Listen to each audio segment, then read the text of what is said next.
What's up, y'all? It's Jullien Gordon. I'm actually here at South Park Cottages in College Park, Georgia, right outside of Atlanta. These are 29 tiny homes that Booker T. Washington, Techie Homes, myself, we built in just about 10 months. We got 2 new projects coming in Union City and 1 in Atlanta proper. This is how we are changing the affordable housing crisis in this country. And this is part of the vision of how we create wealth. Housing is gonna be your biggest expense in your life, right? And so if we can actually decrease that while also giving you a higher quality of living, then that's what we are really about. You feel like you're in Brookhaven right here in College Park. We got blueberries growing right here. We got peaches that you'll be able to grab on your way from the parking lot. This is what we're doing. We have an amazing community of people, entrepreneurs, former WNBA players living on this particular property, and we're just excited about this vision. And so this is one of the ways that I'm committed to building wealth as Mr. Multifamily, right? And so come get on board, check us out at techie-homes.com. That's techie-homes.com. We got a 4,000 people wait list. So if you want one of these, you can get on the wait list. It's gonna be a lottery. So check us out, all right?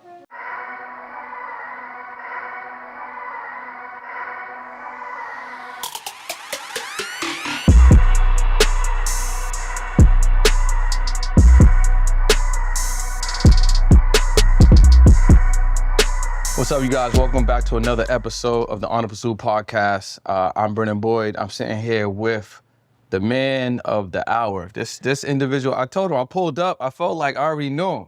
I done seen him on so many, when it comes to ads, when it comes to podcasts, speaking engagements, even on stage, man. Yeah. You've done a lot really championing this multifamily movement. Yes, sir. You know what I mean? So, Mr. Jullien Gordon, man, welcome to the podcast. Be here. Thank you, brother. Yeah, man. It's amazing, man. So, why don't we just start off really quick? I know, like, if people follow you or if they search you or if they heard your name, they probably already kind of understand your premise of wanting to teach and educate on multifamily real estate. So I do want to talk about that. But I really want to start off, I mean, where are we right now? And what's currently going on, man? Because you have me on this in this nice little spot. But it's like development going on. Yeah. So talk about a little bit about where we are and what you're currently working on. Yeah. So we're actually here at our studio at South Park Cottages. This is a development by Techie Homes. We developed 29 tiny homes in about 10 months. And we have 2 new developments that are happening in Atlanta, one in at Union City and the other one in Atlanta proper. So we're going to be at 100 homes in about 24 months. And so we're growing this company.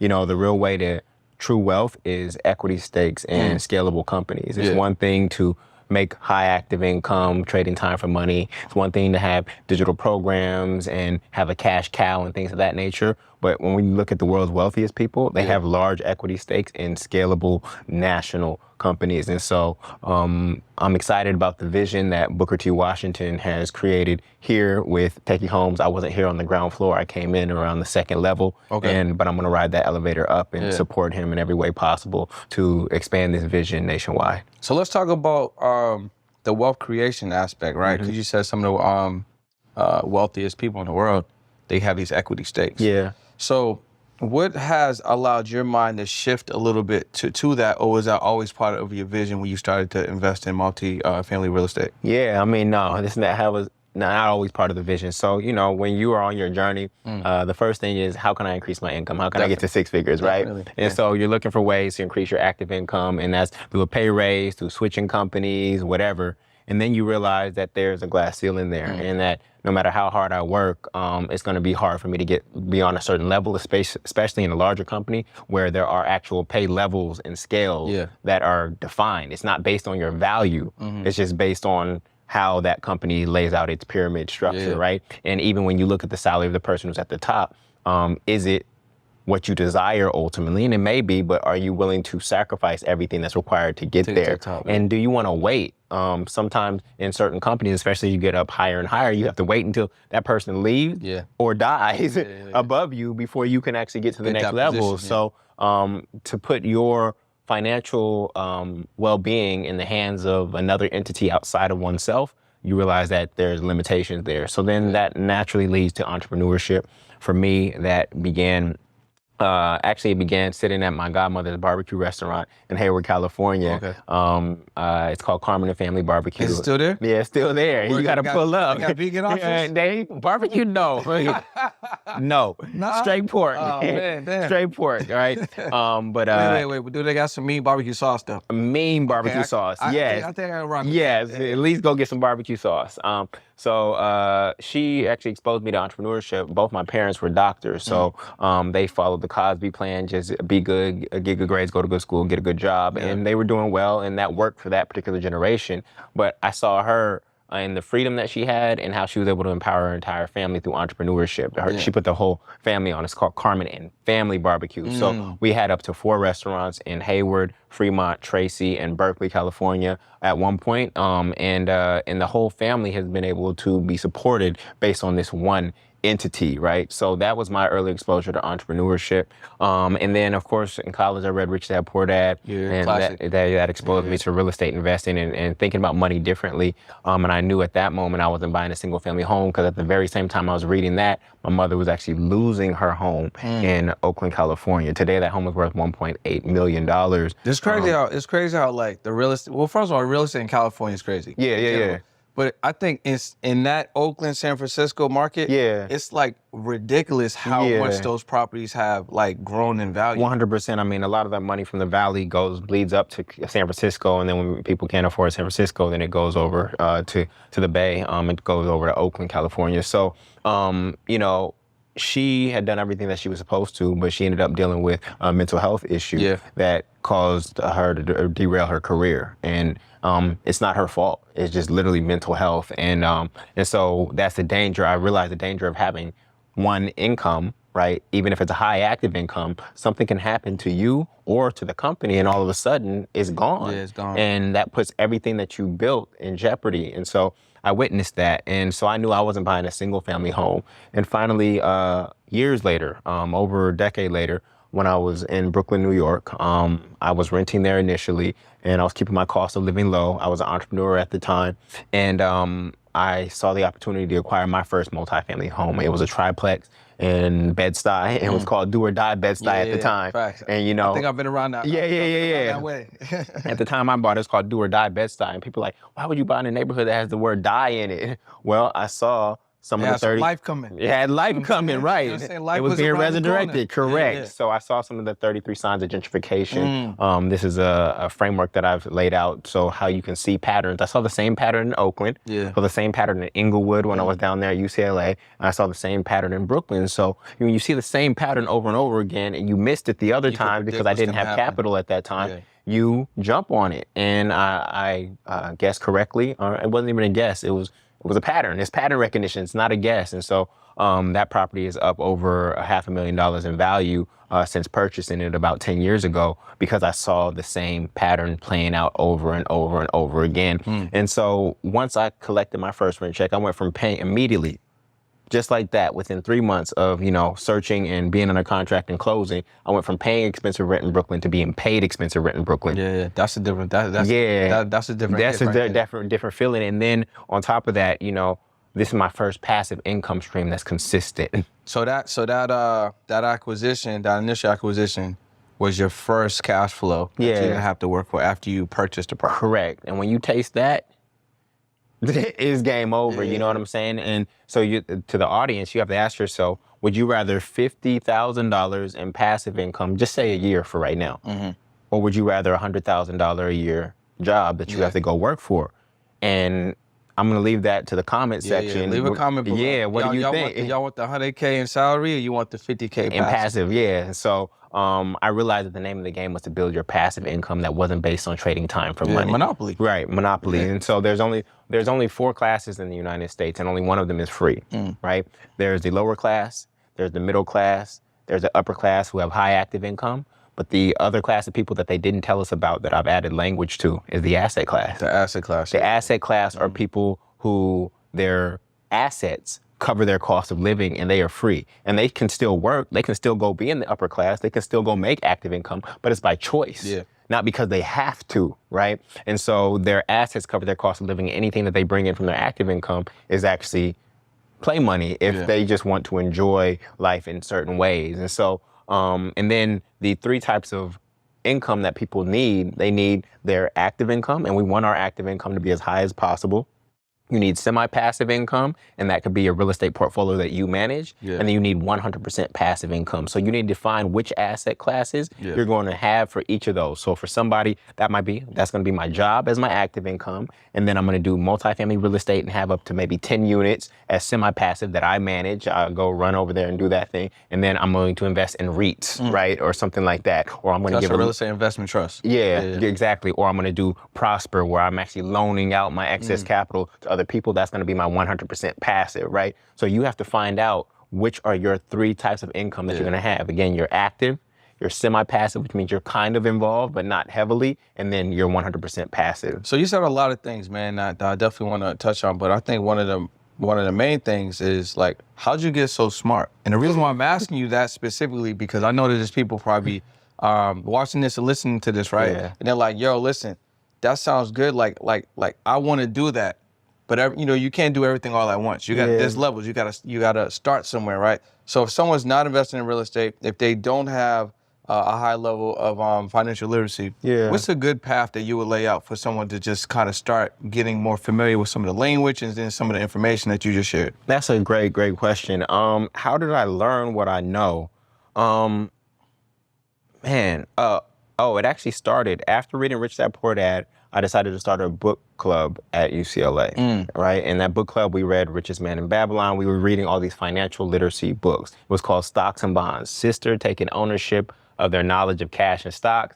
And bonds was brothers organizing, networking, dollars and cents. That's right. Yeah. So we were just a group of men and women who were concerned with financial literacy and trying to build wealth. We went, our first investment was getting CDs. We'd all go get CDs and having our money work at 6%. So it's like a big financial networking business club that you hold each other accountable. Yeah, so it was financial literacy well before it became a buzzword. And then we also created businesses. So when Valentine's came along, we would go get roses with chocolate and be selling those on Bruin Walk. We also created time management planners and to help people with procrastination, and we sold those.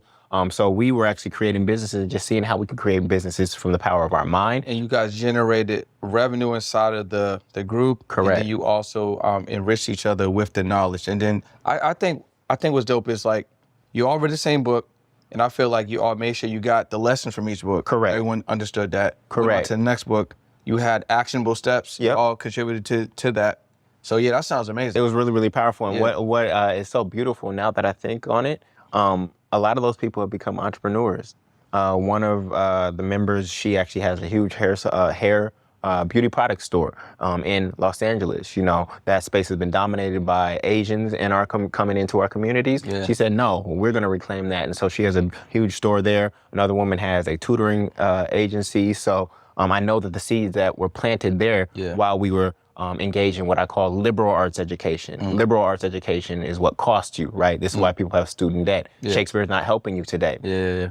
What I decided to double down on, even while I was in liberal arts, was liberation arts education. I like that. Liberation arts education is the knowledge that will free you. So I would get through my liberal arts education classwork as quickly as possible so that I could invest the other time that I had in college, because really in college you had 12 to 16 hours of class per week. So I'd be investing that other time into my liberation arts education. And so, and to date, even after graduating from two great institutions, I rarely even state them, because in terms of my success, they don't get credit for my success.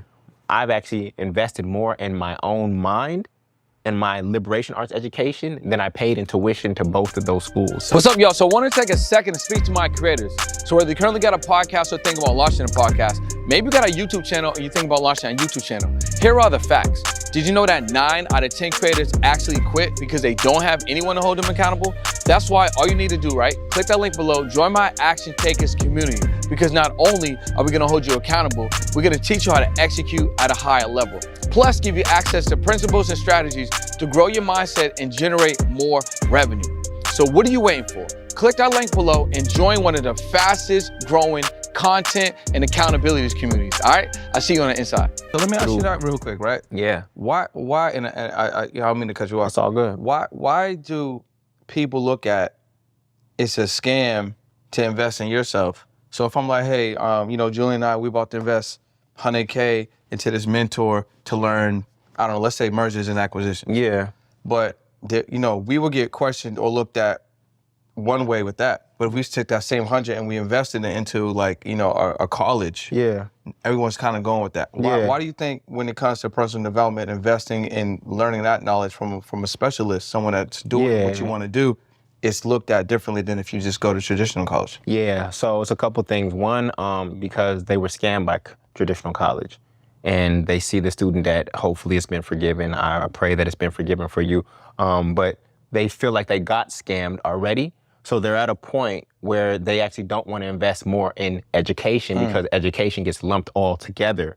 But if you had that same $100,000 that you use for undergrad, $25,000 a year, and you had the power to invest that into the types of programs, courses, and certificate programs that you desired, you'd be a lot further along today, but they put you through a curriculum that is not serving you at this moment in time. So for many people, until they actually relieve themselves of their student loans, they're not willing to invest in themselves at that moment in time. And so that's really what it is. And a lot of people still need the white coat. You know, there's experiments out there that show when somebody comes in with a white coat and doctor and all this, they trust them. That they trust them, and they don't trust practitioners. And so, in this particular space, when you're looking for an educator online, right? You need to look for two things. You can look right there for them too. That's your man. When you're looking for an educator online, you need to look for two things. One, are they leading with their lifestyle, as in lifestyle marketing? Or are they leading with the lives that they've actually changed, right? So that's first and foremost. And then secondly, you need to find somebody who's not only a practitioner, but also loves educating, okay? Usually there are practitioners who are out here doing the work, building, creating companies. They don't have time to teach. Then there's people who love teaching, but they're actually not practicing. That's what a lot of liberal arts education is. It's people who love teaching, but they're actually not practicing.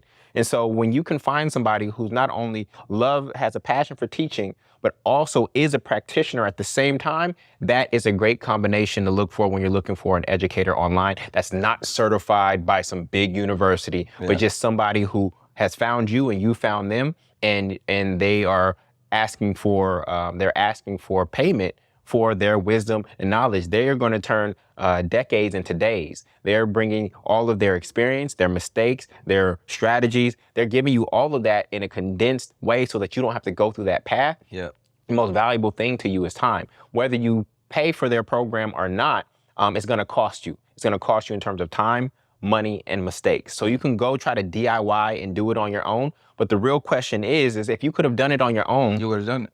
You'd have already done it. Why haven't you done it yet? Oh, well, I got YouTube University. I'm just going to watch some YouTube videos. How long have you been watching YouTube videos and you still have not got the result? You can talk about it. You got all the language. Like, if I have Gordon Ramsay's cookbook, right, that doesn't mean I can cook. Not like Gordon Ramsay. Not like Gordon Ramsay at all, right? So it's not just about the information. The truth alone will not set you free. Acting on the truth will set you free. And you really don't get your bumps and bruises until you're actually in the field. And if somebody can help you avoid getting those bumps and bruises, then that's going to actually get you to your desired result a lot faster. So I guess what I need to do is start wearing a white coat.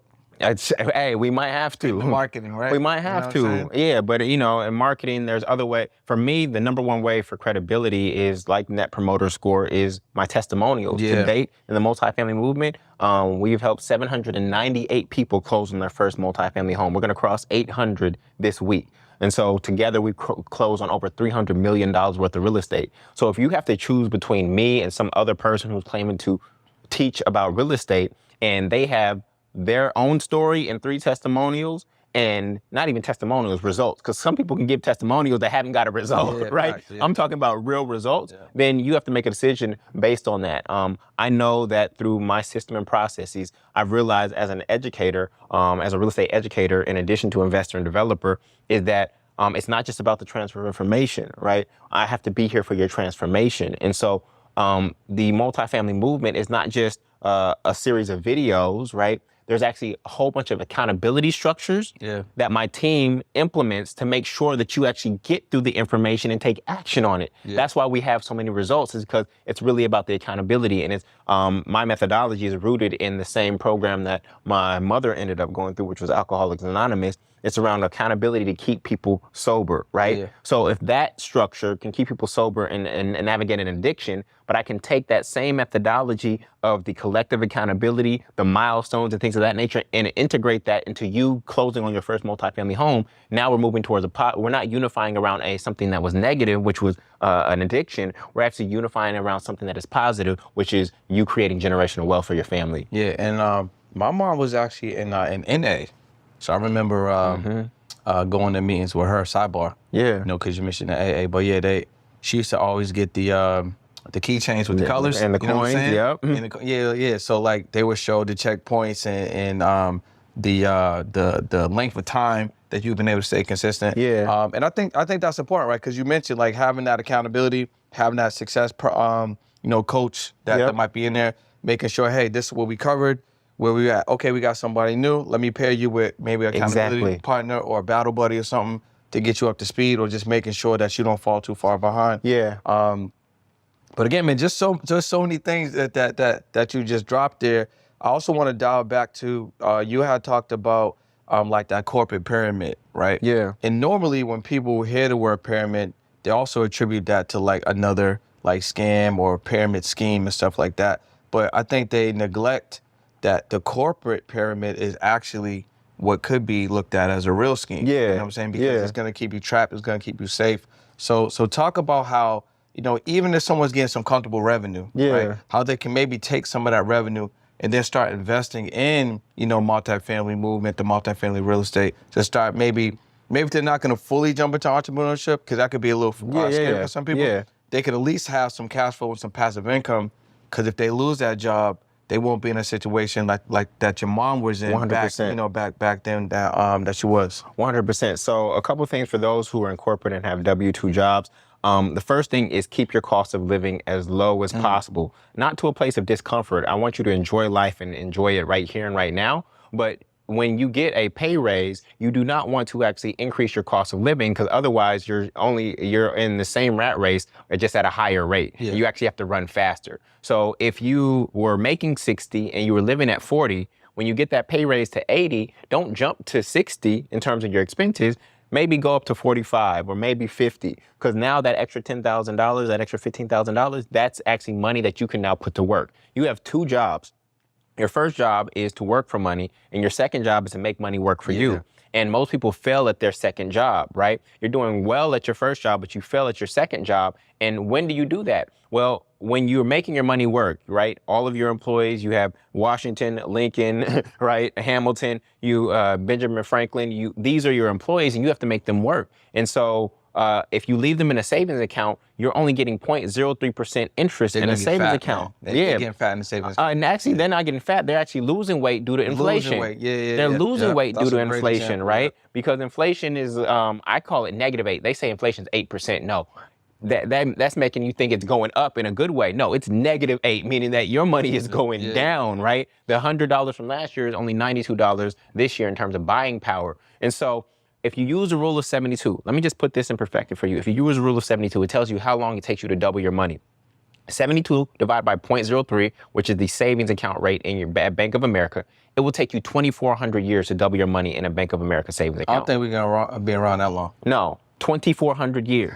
Now, if you are able to make your money work at 12%, right, meaning that you're getting a 12% annual rate of return, 72 divided by 12 means that your money is doubling every 6 years, right? So your responsibility with any excess cash, you also have to be careful in the American dream. They call it disposable income.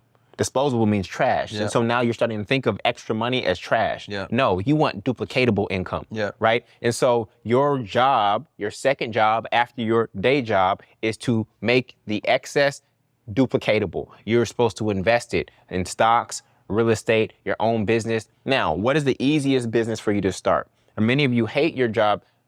Many of you hate your jobs because you feel like you're powerless, but the skill set that you develop there actually are valuable outside, and you could get paid more for it. That's a really good point.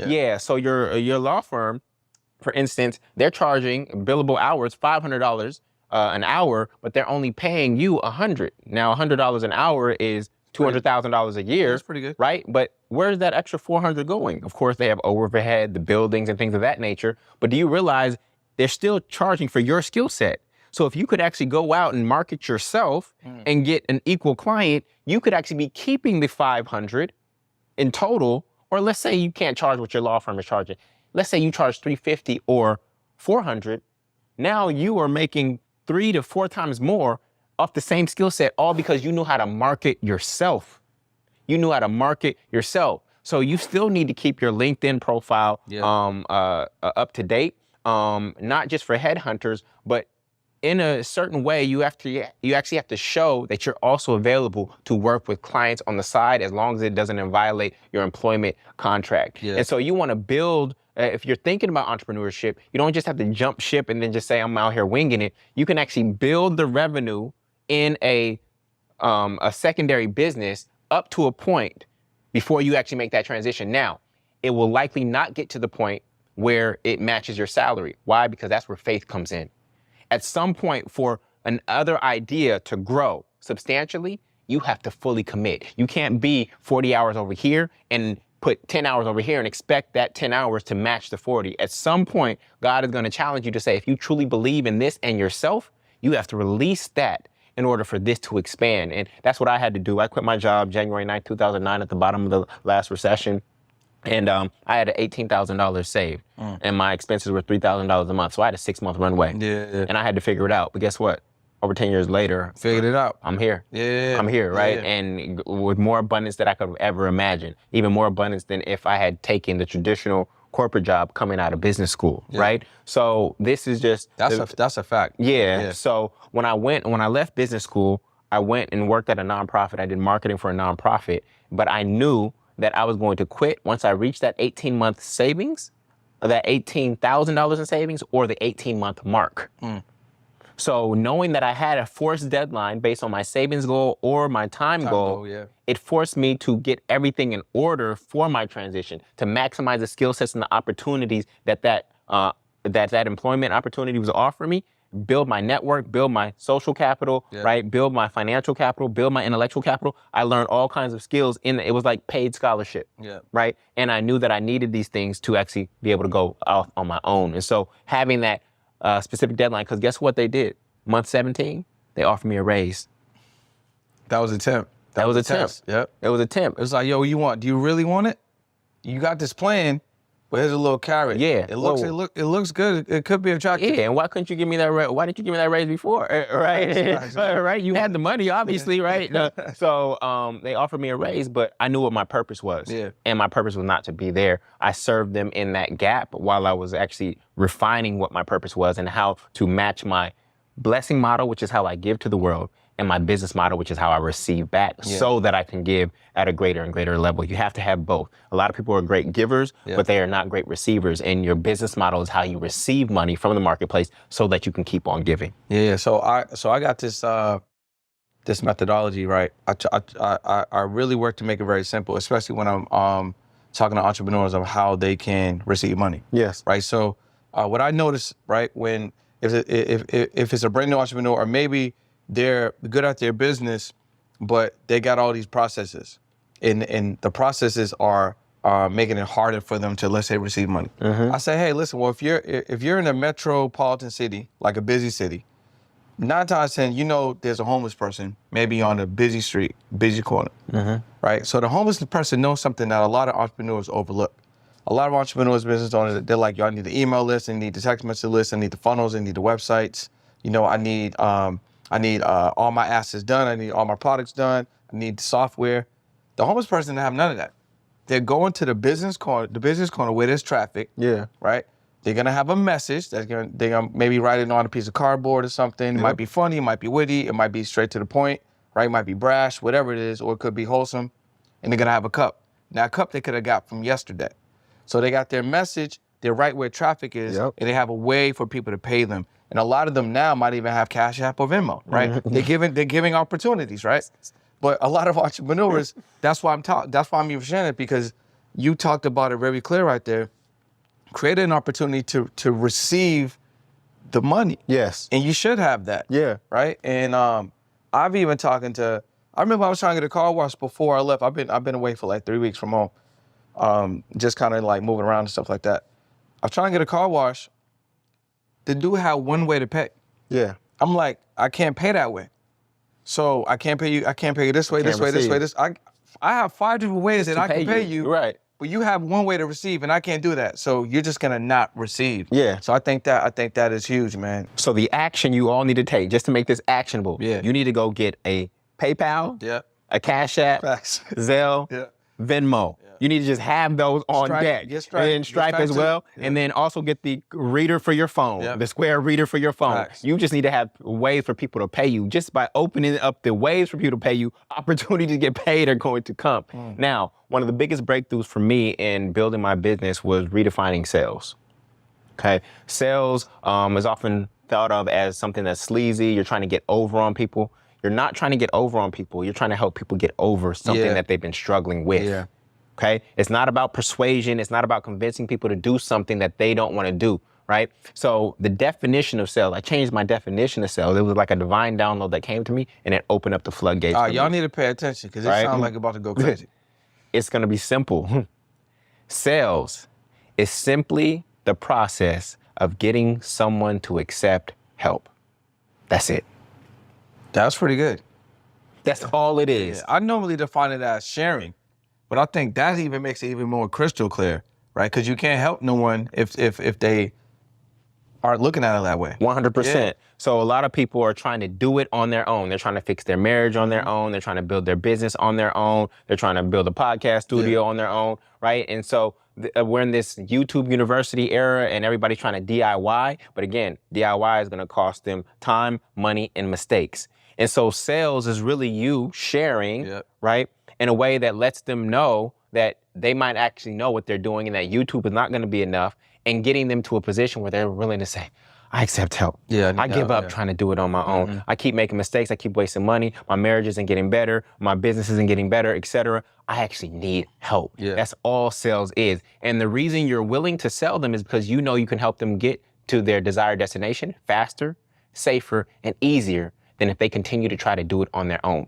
So you actually have to have a solution that you believe, and not even believe, but know is gonna help them get to where they're trying to go better than if you allow them to leave your presence and go after it on their own. What's up, y'all? It's Jullien Gordon, aka Mr. Multifamily, and I'm on the Pursuit podcast with Brendan Boyd. Here's my book, Rich and Righteous, Spiritual Secrets, Mastering Money Manifestation in Your Mind. Go to richrightnow.com. That's richrightnow.com. I'll give you the first 2 chapters for absolutely free. The first one on what is money? Do you even know what money is? The second one is on abundance is your birthright. And for those of you who are interested, I'm gonna be doing a free 100-day money mindset reprogram. We're gonna read 3 to 5 pages of the book every single day together as a community. Last time we had hundreds of people there, about 600 people every single day. This time we're gonna have thousands. When you go to richrightnow.com, you'll get free access to that as well. So go check that out. It's been a pleasure being on the podcast, and let's get back to the episode. I like that, man. I like that. Simply the process of getting someone to accept help. That's it. Yeah. Sharing that information. Yeah. That's actually mind blowing. It really changes the perspective because now you really feel like you can serve people, right? And obviously you're gonna go through the numbers, but as you continue to create different conversations and meet different people, you're not thinking about, oh, I need to close a sale. You're like, yo, I just need to allow this person to see that it's, if they're ready to receive the help, I'm ready to help them. 100%. Yeah. And I can, and I'm the best person to help them. To do it, yeah. So that switch, what did that switch allow you to do in terms of growing your business? Yeah. So that's switching your mindset from being able to share and help people, right? Allowing them to receive the help. Yeah. How did that change with how you receive money and just your mindset and your business when actually growing it? Yeah, so you'll notice if Big you go, money. You'll notice what started to change for me on my Instagram feed is that I always had an offer. Yeah. I always had the cup. I wasn't homeless, but I had the Always cup. had the cup. So at the end of all my videos, go to rentfree.com to learn how to finance, find, and finalize multifamily real estate deals. So rather than just creating content and just hoping that it created goodwill, hoping that it creates goodwill in the marketplace, no, I said, I'm gonna make an offer to people. Come to my free webinar. And then when I got to the point in my webinars where it was time to make an offer, I stood in my confidence based on my results, right? Not just standing in fake confidence with this kind of car, this kind of house, these are kind of clothes. No, confidence based on what I've been able to do for myself in terms of my own real estate portfolio and what I've been able to do for others. Because I know if you leave this webinar and you go try to do this on your own, you're going to miss all the nuances and you're going to leave so much money on the table on your first deal. And I want you to keep that. Yeah. And all I'm going to do is ask for a fraction of that in terms of payment for me to help you. Yeah. Now, in my industry, one of the big players is Fortune Builders. Fortune Builders charges $30,000 for what I teach, right? I went to their hotel meeting in New Orleans, and I actually believe that their program is worth $30,000, right? Because I've made over $30,000 in real estate. So I know that that information is actually worth it. But they charge beginners so much on the front end, right, for the education that they are left with no money for the execution. Yeah. So I left that and said, I'm going to reduce the cost of the education so that my people have more money for the execution. And this is why I have so many documented results. Even Fortune Builders probably does not have as many documented success stories as me, despite how long they've been around. And I believe the good work that they're doing. So this is where I got confident in sales, and I'm not afraid to sell because I know what I have actually works. Yeah. If you found the cure to cancer, right? Let's say we found it in this couch. Somebody gave us, and there's this brown piece of paper, and we found the cure to cancer. First of all, I'd be like, why is the cure to cancer in your couch? Or how? Right. What's going on? What's going on? Right. We just found the cure to cancer. What would be our next goal? The offer. The goal would be to get it out to as many people who have cancer as possible. Share it. You're not just gonna hide and say, I just hope that the people with cancer find me. And they're not gonna find it in College Park. No, you have to go out there and share that you have the solution, right? And then make an invitation for them to use that solution or try that solution in their life. And so, and then charge for it. Yeah. Why do you charge for it? You charge the initial patients, right? So that you can actually go market more and find the others, because there's millions of people who suffer from this. If you undercharge the initial payment, like I saw this gas station that was out of business, right? And guess what the prices were on the gas? $1.98 something, right? They were trying to. Yeah, they were undercharging. They were undercharging, and it did not allow them to sustain their business, and so now they can't serve anyone at all. Yeah, out of business. They're out of business because they were trying to undercharge, maybe out of a feeling of, oh, I want to make this as affordable as possible for people. But if you do that, then it might rob you from actually reaching all the people that you're meant to reach. That's game right there, because people do think if I lower my prices, there's a psychology with that. Like if I lower my prices, I'm going to be able to sell more, serve more. People are going to buy my stuff. Yeah. But it actually works like in the reverse. It does. So it's like when you're on an airplane, right? I tend to share this as well. When you're on the airplane, first class is typically always sold out. Now, we're all on the same plane. They're going to get a little bit more support.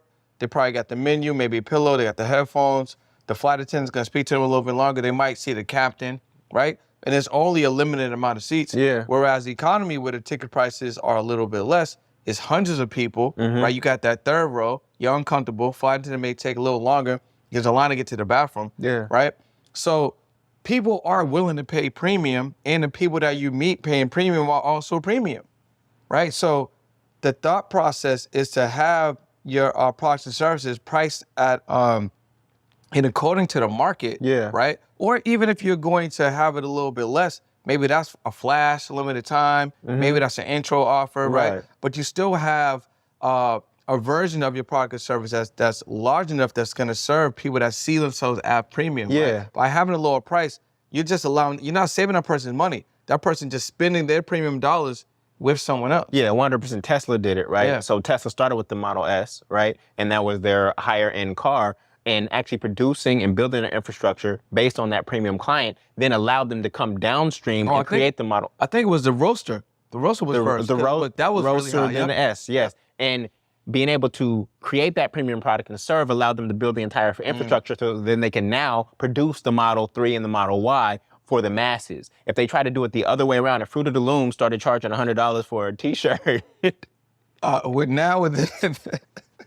Now, would you buy it? Probably not. Right? Because they probably been in a volume-based business. And if you're in a volume-based business, just know that you're in a volume-based business, because the infrastructure to support a volume-based business, it costs more than the infrastructure to support a premium-based business. Definitely. It would be a little interesting if Walmart came out with premium value offers. You know, I think they would sell. Well, did you see that Instagram video where Payless actually did a sample high-end Payless store? They rebranded the store. It was the same exact shoes. Yeah. They changed the name of the brands on the shoes and things of that nature. And people are like, oh yeah, I love this. It sold out.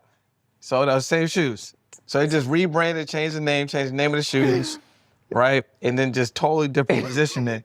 And people bought it, right? And they're like, higher perceived value. Yeah, that's what it is. Crazy, right? That's what it is. But when you have that and then the value's there, it's like a no-brainer. Yeah. So I think, you know, I think it is important to your point, change your way of thinking around how you charge and how you're gonna receive money. Yeah. And then have an offer that's gonna serve people that see themselves as value, because then that's gonna allow you to receive that abundance. Yeah, it's universal law, right? So as you give, so you shall receive. So in order to give more, you have to receive more. That's crazy. So many of us are good at giving, right? And when we can't figure out a business model, we say, oh, this should just be a nonprofit. Yeah. Because we can't figure out a business model. But even in a nonprofit, you still have to learn how to receive. 100%. Right? And so if you learn how to receive, it's actually going to put you in position to give more. Yeah.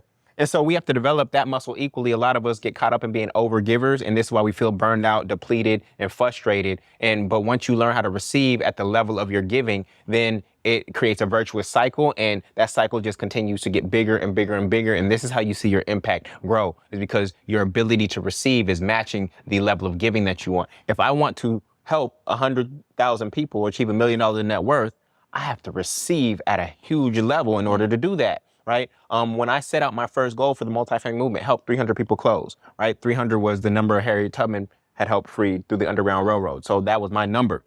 When I send that message to the creator as prayer or affirmation or on my vision board, right?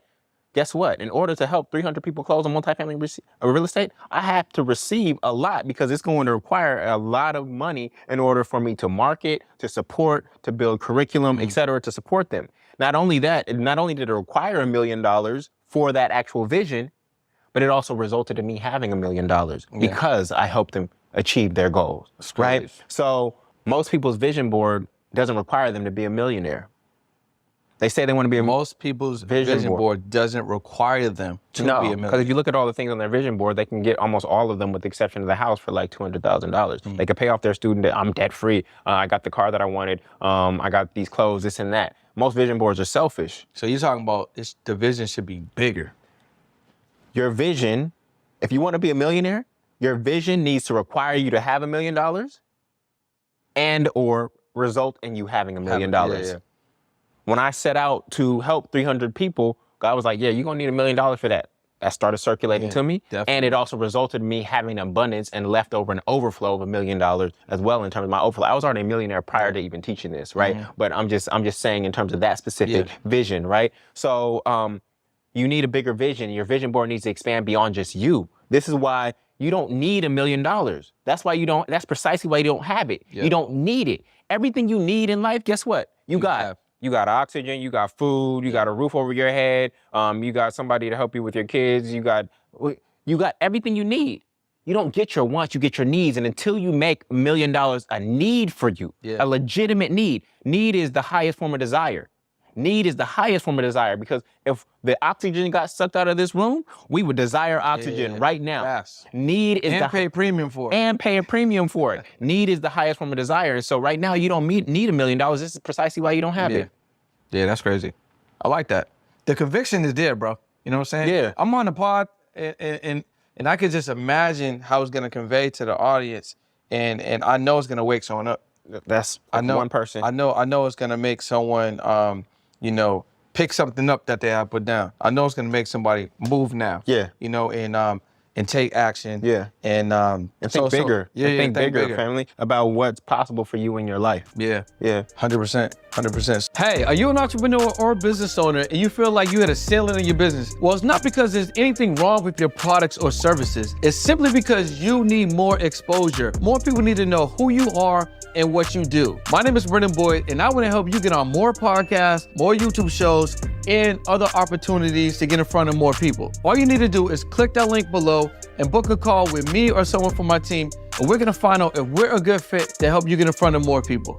Let's talk about the tiny homes again. Yeah. So what is what's a tiny home? What square footage like deems a tiny home first off, and why is this trend like being so popularized now? Like there's a lot of content on YouTube. Yeah. Like some of these networks have tiny home channels. I mean, not channels, series and stuff like that. Yeah. So what defines a tiny home, and why is this getting more popularized now? Yeah. So there's actually no definition, and we have to actually create more distinction, because there's tiny homes that are on wheels, that are on the back of a pickup truck. There's tiny homes that are stable, that you can go get from Home Depot or Lowe's and then go put in your backyard as an ADU. And then this is an actual legitimate like tiny home. We actually call this a micro home, right? It has everything, all the features of a home, except it's just smaller in terms of square footage. This is about 600 square feet right here. But guess what? You've been there. There's no tiny furniture in here. Yeah. There's no like you got to pull out your bed and do this.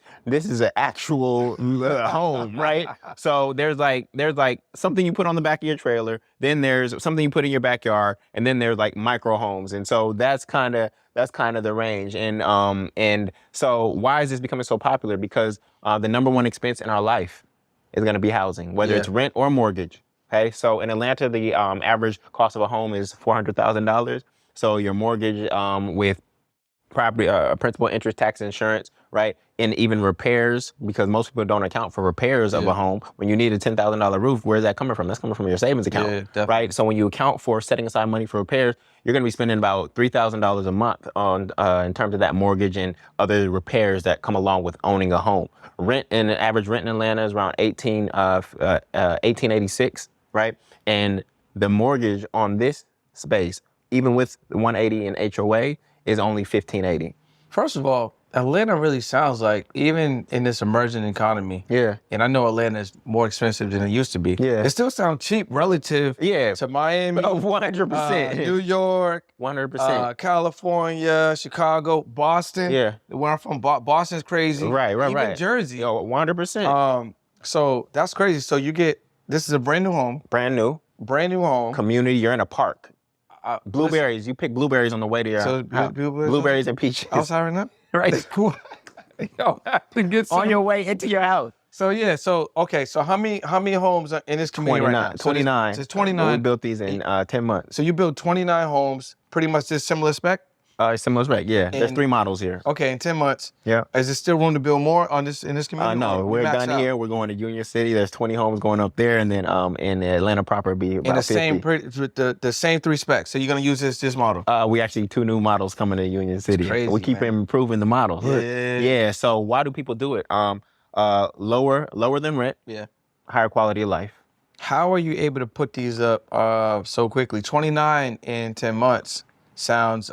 Is that aggressive? Very aggressive. Okay, but it's the visionary himself, Booker T. Washington. I told you about those transferable skills earlier. Yeah. He worked with Tesla. Oh, okay. He was an HR at Tesla, so he was able to witness what it looked like to develop these 3 models, right, and do it efficiently under the leadership of one of the greatest visionaries that we have right now in our lifetime, Elon Musk. And so he's applied that same methodology to what we're doing here in Techie Homes. This is why it's called Techie Homes, right? The tech is not just in the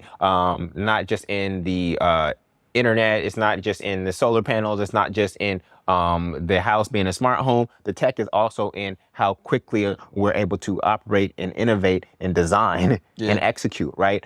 Anytime you improve a process, that is technology. Yes. And the technology is not always a coding. Software or hardware, Correct. As ice cream scoop is technology, because otherwise you had to use a spoon and you were bending spoons before. It's a technology. So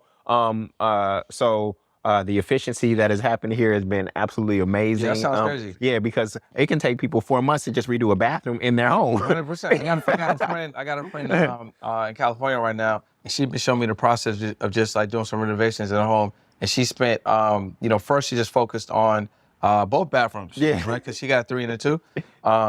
Both bathrooms have taken her like 6 months. Right. And she's still, like, one's still going. One's done, but one still needs some work. Yeah. Man, you got 29 homes in 10 months. Yep. She got 2 bathrooms still getting work in 6. Certificate of occupancy is on 18 of them so far. That's so crazy. yeah. So I give all praises to Booker T and his training, and his vision, and his leadership on that. And so we're just going. There's an affordable housing crisis across the country. So we know that this product is not for everyone, right? We know that it's primarily there's no single family homes for single people in terms of pricing right now, right? Because most home ownership is through couples. And so most single people are getting roommates. Yeah, they can't afford the actual house that they actually want. And so this product is for a specific group of people. Of course, not from a Fair Housing Act. Anybody can come and buy, but in terms of who we've been attracting, it's been young professionals who are not married yet, divorced, widows, people who are retired and downsizing, or not even retired yet, but just know they need to downsize. They had a big single family home, kids left, and they're no longer in marriage, and so they're downsizing, and they get to downsize into something new, into a community. Women not having to live alone in a single family home, not having to worry about maintenance because it's a new product, right? They may not need maintenance on this for another 10 years, or like roof, anything, HVAC, all the major things. Foundation is, we have small foundation here, et cetera. So we're attracting a specific demographic, and we believe that there's a place for this in every single market. It solves the affordable housing crisis. Our goal is lower than rent, higher quality of living. Okay, so when we look at the mortgage and the HOA, we always want it to be lower than what the average rent is in that market, but obviously give you a higher quality of living. You feel like you're in Brookhaven right now. Yeah. When you come into this community, even though you're down here in College Park by the airport, right? So that's the goal. And so what's the steps for someone to get into one of these properties, right? Is it obviously the same steps that they would take if they would purchase a traditional home? Kinda and kinda not. Okay. Because we have a 4,000 people wait list. 4,000 people wait list. So you can't get these homes up fast enough. Nope. So that's why we raised money. That's why we raised $4.3 million. So on that wait list, is it like a lottery, or is it first? We're gonna have to do a lottery for Union City and for Atlanta proper. Got you. Yeah. Just out of fairness and being in alignment with the Fair Housing Act, that's gonna have to be the process. Well, first of all, man, that's amazing, man. You got a 4,000 wait list of people that are excited to take advantage of, these affordable homes. Yep. These techie homes. These homes with a vision that have been built with purpose and built with love and literally 100%. just developed for the 4,000 plus people that are on this list. 100%. Right? Yep. So that's incredible. So thank you. We appreciate that. So that's why we raise money, not for a specific project. We raise money for Techie Homes, which is the development company, so that we can scale and build as many homes as possible. So we have 2 additional sites here in Atlanta that we're developing. We had the mayors of College Park, South Fulton, and Atlanta here at our ribbon cutting. So getting the politicians in zoning in alignment is very key. And our big test is going to be taking this vision to a market that is not in Georgia and seeing how we execute from a distance. So, when we're able to do that, we know that every major market, there's opportunity there to serve a specific demographic of people who are tired of paying rent and want a new product. A lot of the housing inventory, single family homes, is really, really old. Yeah, it's really, really old. So even if you get in at the same price point as this, right, you still got a lot of work to do, even though you might get square footage. And then that maintenance is ongoing. That's what they never tell you about buying a single family home is after your mortgage, you still need to set aside at least 1% of the price of that home for annual repairs. Yeah. And this is why grandma has to sell her house, because even though she bought the house and she might own it free and clear, there's still property taxes that have gone up. There's still insurance that has gone up, and there's still maintenance that has gone up. So even though the house is free and clear in terms of hers, she still has expenses, and now she's on fixed income. So this is part of the reason why grandma has to sell her house. It's not because of gentrification. It's because property taxes, insurance, and maintenance on a 30-year-old home are up. Yeah, facts. So you never know what can come out of that. It could be foundation, cracking, pipe. And where grandma gonna get that? And now she's house poor. But not only grandma, there's a lot of people who are house poor, especially people who bought single family homes at low interest rates. What nobody told them is that when the interest, so they bought a home that was really worth 500, right? They bought it for 600 at 3% interest rate. They're focused on the interest rate. What nobody told them is that when that interest rate rises to 6%, the value of that home gonna decrease because the pool of buyers actually goes down, the buying power. So now that home that they bought for 500, right, is now worth 450. So now they're underwater. They're stuck. Now they have their 3% interest rate, but they're stuck because now they're underwater because the buyer pool is not as strong at a 6% interest rate. So I hope that anybody who bought during that time, which seemed like great times, I hope that you love the home. I really hope that you love the home. You're gonna be there. You're gonna be there. Ain't nowhere to go. Yeah, you're gonna be there. So wanted to ask you this too. So entrepreneurs out there that want to buy a home, that may not have W-2s. Yeah. They can't just get their W-2s and then, apply for a loan. What's the path for some of these entrepreneurs that may have just maybe fully transitioned and they want to buy a home? Yeah. What does that package look like that they need to position themselves to put themselves in a position to get a multifamily? Great question. So I was an entrepreneur when I bought my first one, right? And I was still able to use FHA. But for an entrepreneur who has inconsistent income, they're going to need, there's bank statement loans. So as long as your business, right, is actually revenue is hitting the bottom line, you can use a bank statement loan. Bank statement loan is going to require a higher down payment and have a higher interest rate, but that is out there. What I encourage entrepreneurs to do, if your business is cash flowing consistently, one, start paying yourself out of the business biweekly, right? So for just simplicity, you don't have to go get payroll and things of that nature. For simplicity, just $1,500, $2,000 a month coming as a wire transfer to you personally. The lender will take into account your personal income and the business's income. So doing that will actually decrease your tax liability because your tax bracket will be down personally, et cetera. So that's what I encourage. But you really need to, the reason I do that, because listen, let's say you stepped into festivals, right?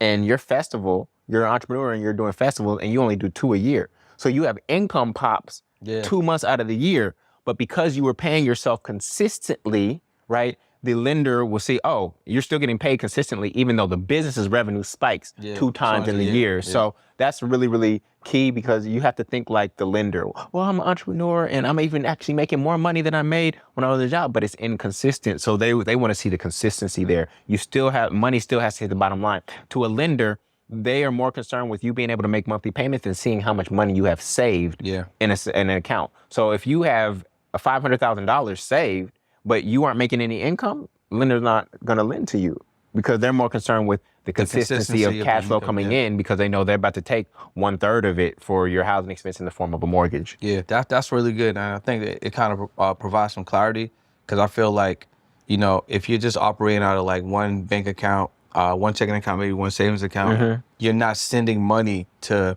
other accounts to show that money's going out to pay you. Yes. Right. Everything's just staying in one account. Correct. So it's going to put you in a position where, now you got to start that discipline and everything. So you can't buy the house, or you can't put yourself in a position to buy the house in that fashion. Yeah. If you don't have that going. One thing that also helped when I was getting financed is that I was able to send future contracts.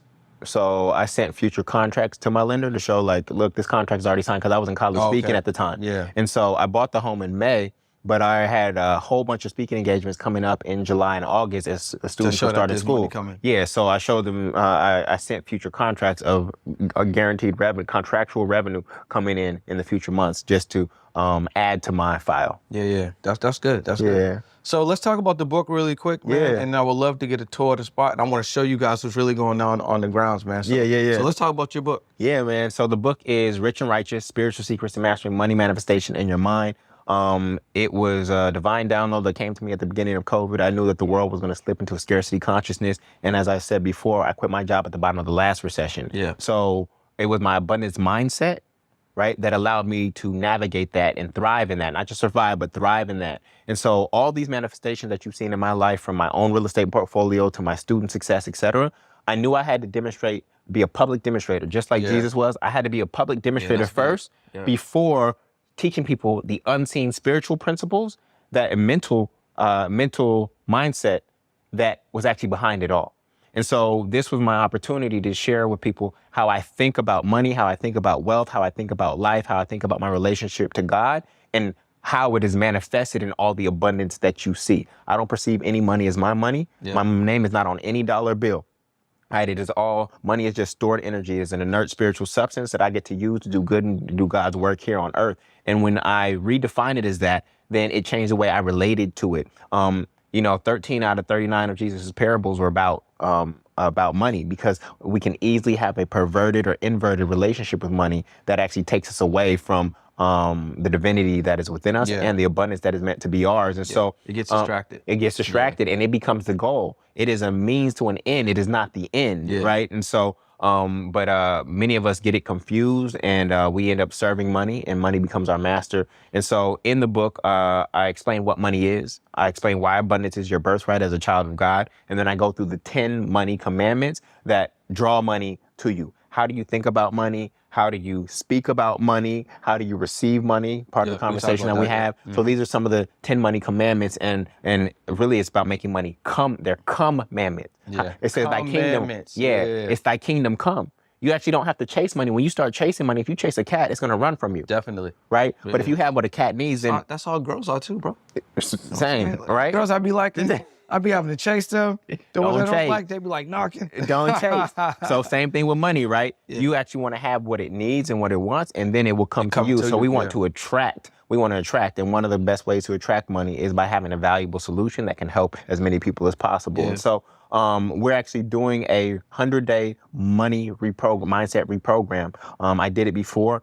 We read 3 to 5 pages of the book every single morning for consistency's sake for about 100 days. So that starts on September 2nd. That's our kickoff. And then we're going to be reading about 3 to 5 pages of the book every single day in the morning together as a collective, and until we get through the end. And the reason you have to do it consistently, that's how you reprogram the subconscious mind, through repetition, right? So you can't just, this is not something you can binge watch and then you're transformed. You actually have to do it every single day, because every single day you go out into the world, you're getting programmed into negative ideas about money. Oh, it's a recession. Money is scarce. All of these programs are coming to you through the media, through your job, etc. And so we have to counter that by doing this work up every single day. Every single day. That's why morning routine and your daily routine, correct. Your evening routine is important. Having accountability partners, being in proximity, all being of around that. Great people like this. All of that. You know what I'm saying? So that's dope. So how do they get into that? They just go to richrightnow.com. Richrightnow.com. Richrightnow.com. You'll be able to sign up and they'll get updates in September. Yep, and I'll give them the first 2 chapters of the book for free.